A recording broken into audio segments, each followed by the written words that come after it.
আমার একটা ভাঙারি ল্যাপটপ আছে, কিন্তু এটা আমাকে আমার বন্ধুর লাখ টাকার ল্যাপটপ থেকেও বেশি শিক্ষা দিয়েছে।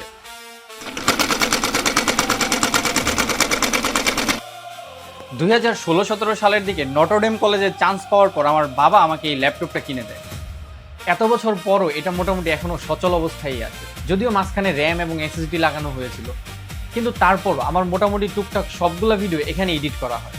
আর এখানেই মোটামুটি ঝামেলাটা বাড়ে। যখন একসাথে অনেকগুলো লোড দেওয়া হয় বা প্রেসারের কাজ করা হয়, তখন এটা ল্যাগ করা শুরু করে এবং একটা সময় গিয়ে ফ্রিজ হয়ে যায়। What will you do? Rebuild it. But for my case,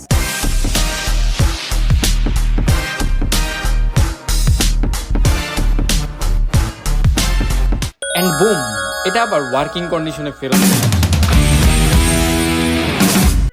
জীবনের অনেক ক্ষেত্রে দেখা যায় দিনকাল ভালো যায় না এবং মন মেজাজ খারাপ থাকে।